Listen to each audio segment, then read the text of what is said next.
అందరికీ నమస్కారం. ఈరోజు మన డాకు మహారాజ్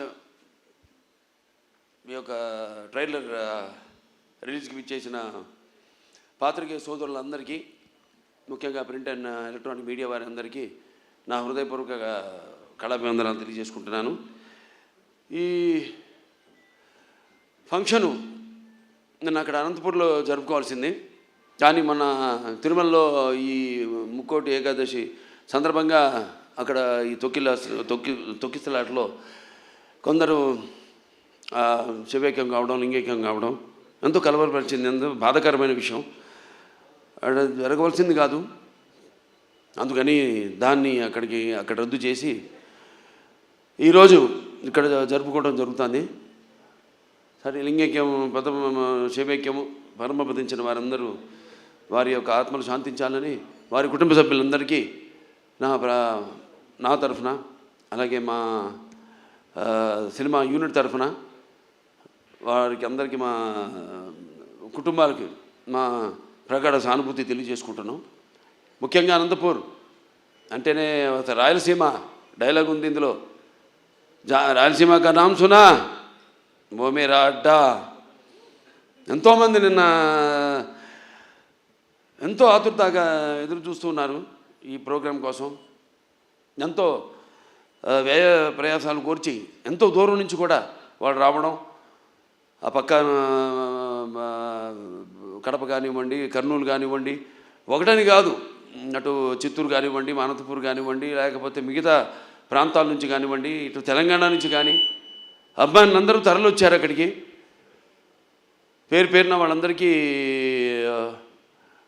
ముఖ్యంగా అక్కడ ఇంతవరకు మన రాష్ట్ర అధికారంలో ఉన్నప్పుడు తెలుగుదేశం మొదటిసారి రాష్ట్ర విభజన తర్వాత అక్కడ లైబ్రరీ చైర్మన్ సోదరుడు గౌస్ మొహిద్దీన్కి, అలాగే హెల్పింగ్ హ్యాండ్స్ అనంతపూర్ జగన్ గారికి, అలాగే శ్రీధర్ గారికి, అలాగే చిరంజీవి గారికి, మిగతా అందరూ నా కన్వీనర్ సంత ఉన్నారు, సతీష్ తిలకు, శ్రీధర్ గారు, వాళ్ళందరూ కూడా అందరికీ వాళ్ళు నచ్చజెప్పి ఇలా ఎందుకు మనం చేయాల్సి వచ్చిందో వాళ్ళందరూ శాంతపరిచినందుకు, వాళ్ళ ఆవేశాన్ని చల్లబరిచినందుకు,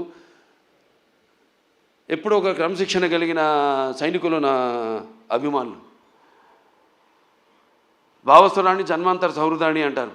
పోయిన జన్మలో ఎంతోమందితో పరిచయం ఉన్నా ఈ జన్మలో ఒకళ్ళని దాన్ని పొందగలుగుతాం, కానీ ఎన్ని లక్షల వేల లక్షల కోట్ల మంది అభిమానులు పొందడం అంటే అది నా పూర్వజన్మ సుకృతంగా, అది ఏ జన్మజన్మ అనుబంధమో, ఏ రుణానుబంధమో, ఏ విడలేని అనుబంధమో కదా అని నాకు అనిపిస్తూ ఉంటుంది. నేను ఈ జీవితంలో ఎంత పొందానంటే, ముందు నేను గొప్పగా చెప్పగలిగింది, ముందుగా నాకు ధన్యమైన జన్మనిచ్చి నన్ను మీ అందరి గుండెల్లో ఆయన ప్రతిరూపంగా నిలిపినందుకు దైవాంశ సంభూతులు, అలాగే విశ్వానికే విశ్వ నట రూపం ఎలా ఉంటుందో చూపించిన నా తండ్రి, నా గురువు, నా దైవం, కారణ జన్ముడు, విశ్వవిఖ్యాత నట సార్వభౌమ నటరత్న, తెలుగుదేశం పార్టీ వ్యవస్థాపకులు డాక్టర్ పద్మశ్రీ నందమూరి తారక రామారావు గారికి, మరి అది ఆ పుణ్య దంపతులు, మా అమ్మగారు బసవరామ తారకం గారి, డింబి బసవరామ తారకం గారి బిడ్డగా పుట్టినందుకు ఆ పుణ్య దంపతులకు, అలాగే ఆ కళమ్మ తల్లికి నా కృతజ్ఞతలు తెలియజేసుకుంటూ, ఇటువంటి అభిమానుల్ని నాకు ఇచ్చినందుకు ఆ దేవుడికి నా కృతజ్ఞతలు తెలియజేసుకుంటూ, ఇప్పుడు మన సినిమాకి వస్తే డాకు మహారాజ్ ఎన్నో వైవిధ్యమైన పాత్రలు చేసుకుంటూ వస్తున్నాను. నాన్నగారిలాగా ఆయన పౌరాణికాలు నటిస్తే పాత్రలు ప్రాణాలు పోసుకున్నాయి, ఆయన జానపదాలు చేస్తే సామాజ మనోగమనాలు అయ్యాయి. అలాగే ఇట్లా ప్రతి పాత్ర మన దేశంలోనే కాదు, ప్రపంచంలో చూస్తే ఎవరు అసలు చేయని పాత్రలు ఎన్నో చేసి ఆయన అటు ఒక నటనాచార్యుడిగా, అలాగే ప్రతి పాత్రలో అణువణువును నింపుకుని నటనకు ప్రాణం పోసిన ఒక నటధీశాలిగా, మరి అటు ఆయన చేసిన పాత్రలన్నీ చూసి కూడా అటు కళమ్మ తల్లి కళకళలాడింది, కర్నూలు పండుగ చేసుకుంది, గలగల నవ్వింది. అలాగే ఆ వారసత్వాన్ని పుణికిపుచ్చుకుని ఎన్నో వైవిధ్యమైన పాత్రలు, పౌరాణికాలు కానివ్వండి, జానపదాలు కానివ్వండి, సాంఘికాలు కానివ్వండి, first Indian social fiction, science fiction Aditya 369 లాంటి సినిమా కానీ, ఒక భైరవ దీపం కానివ్వండి, ఇటువంటి ఎన్నో నేపథ్యాలు ఉన్న సినిమాలు అటు సాంఘికం, జానపదాలు, పౌరాణికాలు చేయడం జరిగింది. అలాగే ఇప్పుడు మన అఖండ అయితేనేమి, దాని తర్వాత వీరసింహారెడ్డి అయితేనేమి, తర్వాత నేలకొండ భగవంత్ కేసరి అయితేనేమి, ఇప్పుడు రేపు రాబోతున్న ఈ 12 విడుదల కాబోతున్న మన డాకు మహారాజ్ అయితేనేమి. ఇందాక చెప్పారు డైరెక్టర్ గారు, డాకు మహారాజ్ డిస్కషన్స్ అప్పుడు ఏదో ఒక లైన్ అనుకున్నాం, అది సరిగ్గా మాకు నేను కనెక్ట్ కాలేకపోతున్నాను. దానికి ఏదో ఒక పాత కథలాగా అనిపించింది. మళ్ళీ ఎందుకంటే ఆల్వేస్ రీసెర్చ్, ఎప్పుడు నా మీద నేను రీసెర్చ్ చేసుకుంటున్నా, అభిమానులు ఏం కోరుకుంటున్నారు నా నుంచి. అలాగే ఒక నేలకొండ భగవత్ కేసులో ఒక ఇన్స్పెక్టర్ క్యారెక్టర్ని నేను చెప్పడం జరిగింది. దాన్ని అంతకుముందు ఆ పాత్ర లేదు. అలా దాన్ని బ్రహ్మాండంగా మలిచారు డైరెక్టర్ అయితేనేమి, ఆ రచయితలు అయితేనేమి. అలాగే ఈ సినిమాలో కూడా ఆదిత్య 369లో శ్రీకృష్ణదేవరాయల మారువేషంలో వచ్చి కృష్ణకుమార్ని కాపాడడం, అది అలా ఉండిపోయింది. ఫ్యాన్స్ అందరి గుండెల్లో కూడా ఉండిపోయింది ఆ పాత్ర. అటువంటి పాత్రలో కనిపిస్తే నేను బాగుంటుంది, సినిమా ఫుల్ లెంత్ కనపడితే బాగుంటుంది అనుకున్నారు. సో దాన్ని నేను వ్యక్తపరచడం జరిగింది. ఏమండి, మన ఫ్యాన్స్ ఉన్నారు, ముందు వాళ్ళని డిసప్పాయింట్ చేయకూడదు. మనం నాన్నగారు ఒక సర్దార్ పాపారాయుడు అయితేనేమి అటువంటి ఒక గెటప్లో మనకు కనిపిస్తే బాగుంటుంది అని అనుకున్నాం. అక్కడి నుంచి స్టార్ట్ అయింది కథ, మా ప్రయాణం. దాంట్లో మరి ఎటువంటి సమస్యను మా ప్రతి సినిమాలో మహిళలకైతేనేమి వినాశ్రయం జననం నాస్తి, వినాశ్రయం గమనం నాస్తి, వినాశ్రయం జీవం నాస్తి, వినాశ్రయం సృష్టి రేవ నాస్తి. ప్రతి సినిమాలో కూడా మహిళలకు ఒక ప్రత్యేకమైన ఇంపార్టెన్స్ ఉంటుంది. అలాగే ఏదో ఒక సందేశం, మంచి సందేశం ఇవ్వాలి మనం అన్నప్పుడు దాన్ని మనం చూస్తారు సినిమాలో. మొత్తం చెప్పేస్తే ఎలా, రేపు ఏ సమస్యను మేము తీసుకున్నాం, అసలు దాని మీద మన తెలుగు వాళ్ళ గొప్పతనం ఏంటి అన్నది కూడా ఈ సినిమా ద్వారా చెప్పడం జరిగింది. ఇలా ఒక కథను బ్రహ్మాండంగా మళ్ళీ డైరెక్టర్ గారు దాన్ని కన్సీవ్ చేసుకుని, మళ్ళీ ఆయన టీము మోహన్ కృష్ణ గారు అంతా ఉన్నారు, అందరు కలిసి ఒక బ్రహ్మాండంగా ఉన్న కథగా దాన్ని రూపొందించారు. అదే మన డాకు మహారాజ్. టైటిల్ వచ్చేసరికి మన డాకు మహారాజ్ అంటే ఎలా ఉంటుంది అన్నది ఒక చిన్న అనుమానం ఉండేది. దాన్ని కూడా బాగా జాగ్రత్తగా ప్లాన్ చేసి, ఇప్పుడు ఎలాగైతే మేము ముందు టీజర్ రిలీజ్ చేసాం, టీజర్లో ఏం చెప్పాలా, కొంచెం చప్పగా ఉందనుకున్నారు. తర్వాత ట్రైలర్ రిలీజ్ చేసాం, మొదటి ట్రైలర్ పర్లేదన్నారు. ఇప్పుడు విడుదల చేస్తాం ఈరోజు అసలైన ట్రైలర్. అంటే ఏదైతే అభిమానులు కోరుకుంటారో, అభిమానులే కాదు, ఏదైతే జనం బాలకృష్ణ నుంచి కోరుకుంటారో మొత్తం అంతా పొందుపరిచి ఈ ట్రైలర్ని రిలీజ్ చేయడం జరిగింది. ఇవాళ అద్భుతమైన స్పందన వస్తుంది. సో ఒక సినిమా అంటే కేవలం ఎంతోమంది నటీనటులున్నారు ఇక్కడ. నాతో పాటు నటించిన ఒక ప్రజ్ఞా జైస్వాల్ అయితేనేమి అఖండాలో చేసింది నాతో, అలాగే శ్రద్ధా శ్రీనాథ్, అలాగే ఊర్వశి రౌతెల, అందరూ కూడా ఇప్పుడు వాళ్ళ పాత్రలు ఎంతో అద్భుతంగా, అంటే అటు కేవలం గ్లామరే కాదు, పర్ఫార్మెన్స్. ఆవిడంతా ఇందాక మన కెమెరామెన్ గారు ఉన్నారు ఇక్కడ, విజయ్ కార్తిక్ గారు, ఎంతో అద్భుతంగా సినిమాని చూస్తున్నారు మీరు. ఆ సినిమాలో కూడా లైటింగు స్కీము, ఒక లైటింగ్ స్కీమ్ అంటూ ఉంటుంది. దాన్ని ఎలా అద్భుతంగా మేము చేసే సన్నివేశాలకి ఇంకా జీవం పోసి, ప్రాణం పోసి ఎంతో అద్భుతంగా వాటిని ప్రజెంట్ చేశారు. డైరెక్టర్ అండ్ కెమెరామెన్ నా దృష్టిలో ఒక భార్యాభర్తలు అంటాడు. అంటే ప్రభుత్వం లాగానే, ప్రభుత్వం ఏముంటుంది, ఎన్నో స్కీమ్స్ అనుకుంటుంది, కానీ దాన్ని ఇంప్లిమెంట్ చేసేది ఎవరు?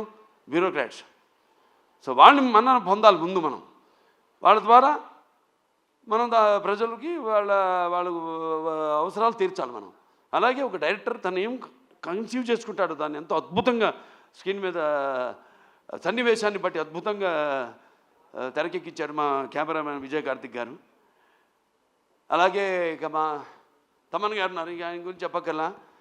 సప్త సాగర సంఘర్షణ జ్వలిత సద్భోద్భవ మాధురి స్వరాలైన సరిగమ పదనిస సంగీత సాహిత్య మధుర గీతాలు వినడానికి భాషా భేదం కానీ, ఆడమగా తేడా కానీ, ధనిక దారిద్ర్యాది తారతమ్యములు కానీ, పండిత పామరాది పట్టుపిడుపులు కానీ, అభిమాన దురభిమానులని అడ్డుకోవడాలు కానీ ఉండవన్నది నా నమ్మకం. ఎందుకు మనం సాక్షాత్ మన పురాణం నుంచి చూసుకుంటే మేనక సరస సల్లప సంగీత సాహిత్య మధుర శబ్దానికి సృష్టికి ప్రతి సృష్టికర్త అయిన విశ్వామిత్రుడే ప్రపంచానుభూతికి వచ్చాడని, లేకపోతే శ్రీకృష్ణుని వేణు నాదానికి ఆవుల మంద మేపు మాని మోకరిల్లాయని, నేటికి నాదస్వరానికి పాములు సైతం పడగలెత్తి ఆడటం చూస్తున్నాం మనం. అలా ఒక సంగీతం హిట్ అయితే ఆ సినిమా సగం హిట్ అయినట్టే. ఇక తమన్నా కాంబినేషన్ చెప్పక్కర్లేదు. అఖండాతో సబ్బూఫర్లు బ్లాస్ట్ చేశాడు. ఇప్పుడే ఇక్కడ ఈ మన ట్రైలర్ చూపించినప్పుడు కూడా స్పీకర్లు పడిపోయినాయి ఇక్కడ. సో అంటే నేను చెప్పేది కథను బట్టి ఎలా సినిమాకి ద్విగుణీకృతం చేయడం. సినిమాలో ఉన్న మేము ఎంత నటించినా, డైరెక్టర్ ఎంత తీసినా, ఒక కెమెరామెన్, ఒక మ్యూజిక్ డైరెక్టర్, ఒక ఎడిటర్. ఈ సందర్భంగా ఎడిటర్ రూపన్ గారిని, రంజన్ గారిని నేను మెచ్చుకోవాలి. అద్భుతంగా చేశారు వాళ్ళు, చాలా అద్భుతంగా. ఎందుకంటే ఈ సినిమా అనేది వీళ్ళ ముగ్గురు చేతుల్లో ఉంటుంది. మనం చేసిన తప్పులు అయితేనేమి, లేకపోతే మనం యాక్టింగ్లో తీసిన విధానంలో అయితేనేమి, లేకపోతే చేసిన విధానంలో అయితేనేమి, ఏమి కొన్ని చిన్న చిన్న లోటుపాట్లు ఉన్నా అవన్నీ కవర్ చేసేది వీళ్ళు ముగ్గురే. అద్భుతంగా చేశారు వాళ్ళు. వాళ్ళకి అప్పగించిన పనులు వాళ్ళు అద్భుతంగా న్యాయం చేశారు వాటికి. అలాగే ఇక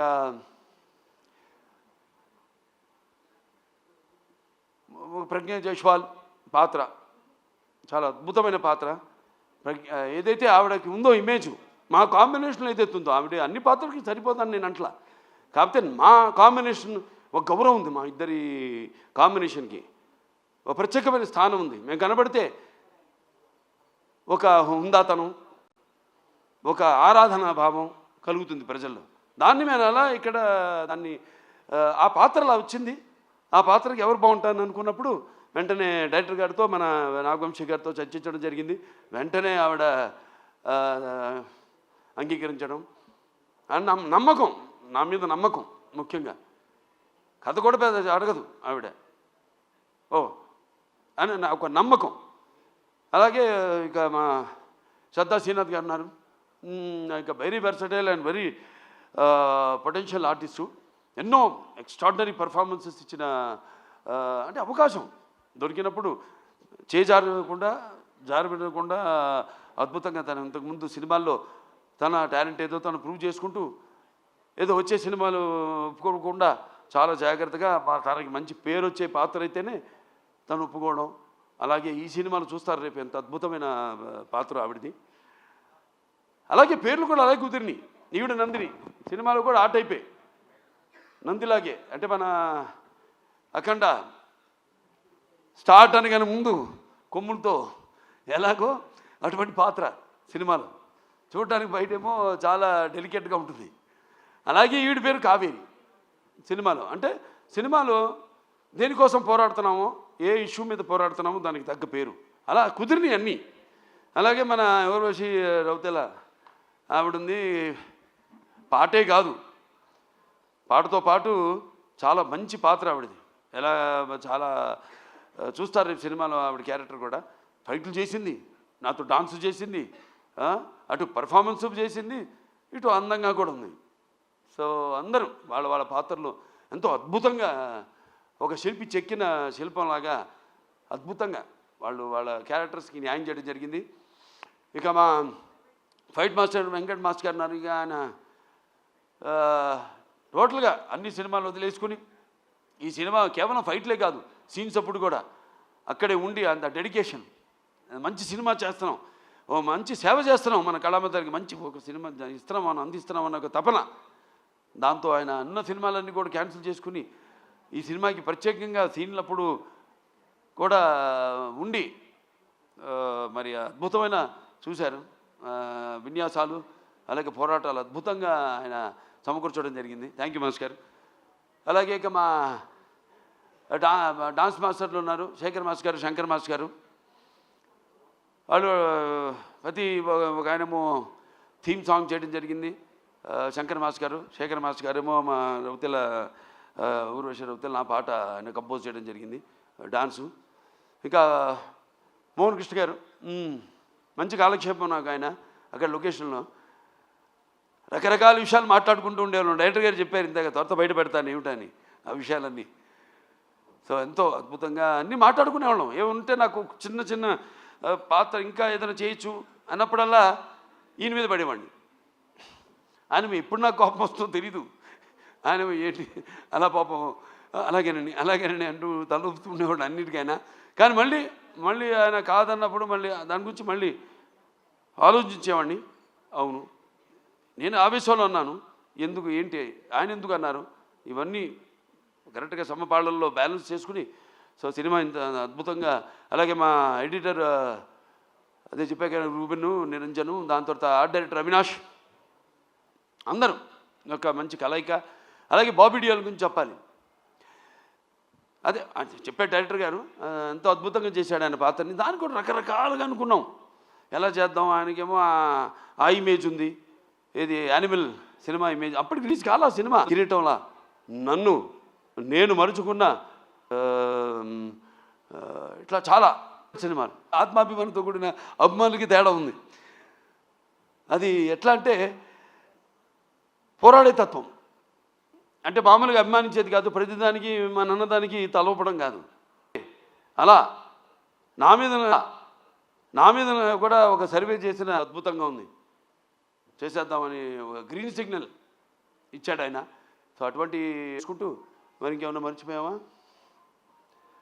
అందరికీ ముఖ్యంగా నా అభిమానులందరూ రకరకాల సందేశాలు ఇచ్చుకుంటూ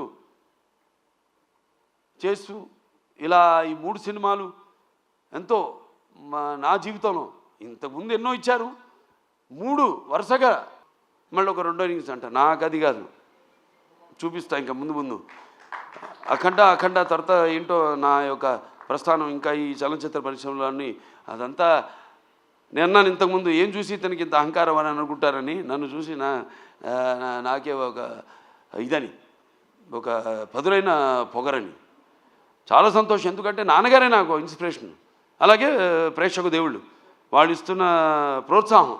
ఒక సినిమా పూర్తి చేసుకుని ఆ సినిమా ఎలా ఆడుతుందా అని నిద్రాహారాలు మానేసి దానికోసం ఎదురు చూస్తున్నప్పుడు ఆ సినిమా విజయవంతం చేసి మా వెన్ను తట్టి ఇలాంటి సినిమాలు ఇంకా ఇవ్వండి అని మనల్ని ప్రోత్సహిస్తున్న ఈ ప్రేక్షక దేవుళ్లకు నేను ఎంతో రుణపడి ఉన్నాను. నా అభిమానులకు, నేను చేస్తున్న ఏదో ఈ క్యాన్సర్ హాస్పిటల్ ద్వారానో లేకపోతే ఒక హిందూపూర్ ప్రజాప్రతినిధిగాను ఎమ్మెల్యేగాను నేను కాకుండా ఒక కళాకారుడిగా కూడా నేను చేస్తున్న దానికి ఇన్స్పైర్ అయ్యి ఆదర్శంగా తీసుకుని ఎంతోమంది అభిమానులు కూడా వాళ్ళు ఎన్నో సాంఘిక సంక్షేమ కార్యక్రమాలు చేపడుతున్నారు. నాకు గర్వంగా ఉంది మీరంతా నా అభిమానులు అయినందుకు. సో మరొకసారి ఈ సినిమా 12 విడుదల కాబోతుంది సంక్రాంతి సందర్భంగా. సంక్రాంతి అంటే ఇది ముఖ్యంగా మన అచ్చమైన తెలుగు పండగ. దాని తర్వాత మనకి ముందు ఉగాది, అది చూపించేశాను శాతకర్ణి మన కాలమాన పట్టిక ఇచ్చిన మహానుభావుడు. సంక్రాంతి నా పండగ కావడం అంటే నా ప్రతి సినిమా ఏదైతే సంక్రాంతికి విడుదలైందో అయినాయో అన్నీ కూడా ఘన విజయం సాధించిన సినిమాలే. మళ్ళీ వస్తున్నాడు ఈ సంక్రాంతికి డాకు మహారాజ్. సో మీ అందరూ కూడా ముఖ్యంగా ఇది రైతుల పండుగ. రైతులందరూ కూడా మరి వాళ్ళు కష్టపడిన సంవత్సరం అంతా కష్టపడి దుక్కు దున్ని నీరు పోసి నార పోసి నీరు విత్తనాలు నాటి అలాగే నీరు పోసి అలాగే పంటకు వచ్చాక వాటిలను మళ్ళీ బస్తాలకి నింపి బండ్లకి ఎక్కించి వాళ్ళ జేబులు వాళ్ళ కష్టంకి ఫలితమే నిండి ఎంతో ఉత్సాహంగా జరుపుకునే పండుగ మన అచ్చమైన సంక్రాంతి పండుగ. అలాగే ఈ గొబ్బెమ్మలతో ఈ భోగి మంటల వెచ్చతనంతో అలాగే హరిదాసుల కీర్తనలతో అలాగే పిండి వంటలతో కొత్త బట్టలతో అల్లుళ్ళు అత్తగారింటికి వచ్చే ఈ పండగ మన సంక్రాంతి పండగ. సో అందరూ కూడా మరొకసారి నా సంక్రాంతి శుభాకాంక్షలు తెలియజేసుకుంటూ సో ఈ సినిమా తప్పకుండా ఇప్పుడు చూశారు టీజర్ అంచెలంచెలుగా ఎలా ఇచ్చాను మేము ప్లాన్ చేసాం. ఎందుకంటే సినిమా అనేది ఎప్పుడు ఒక గుప్పిడి మూసి ఉన్నంత వరకే, ఒకసారి తెరిస్తే సో దాన్ని అంచెలంచెలుగా ఇంకా 2 రోజులే విడుదల కావడానికి సినిమా. సో ఇవాళ అసలైన టీజర్ వదిలేము, ట్రైలర్ వదిలేము, అసలైన ట్రైలర్ వదిలేము. సో అందరూ కూడా తప్పకుండా మీరు ఏం ఊహించుకుంటారో అంతకంటే మించే ఉంటుంది ఈ సినిమాని మీ అందరికి తెలియజేసుకుంటూ, ఇలాగే నా చిన్నల్లుడు శ్రీభరత్, అలాగే నేను చిన్నమ్మాయి మా తుకుమల్లి తేజస్విని వాళ్ళు కూడా ఈ సినిమాలో వాళ్ళ వంతు మన అన్స్టాపబుల్ కూడా తను తేజస్విని క్రియేటివ్ కన్సల్టెంట్గా చేసి ఎన్నో షోలు ఇవన్నీ చూసి వాటి మీద మేము చర్చించుకుని ఎలా ఉంటే బాగుంటుంది. అందుకే ఆ షో కూడా ఇవాళ ప్రపంచం మన దేశంలోనే నంబర్ 1 స్థానంలో నిలిచిందంటే అన్ని షోలని అధిగమించి, అలాగే దేశంలోనే 18వ స్థానంలో ఉందంటే మనందరి కృషి ఫలితమే అన్స్టాపబుల్ కూడా.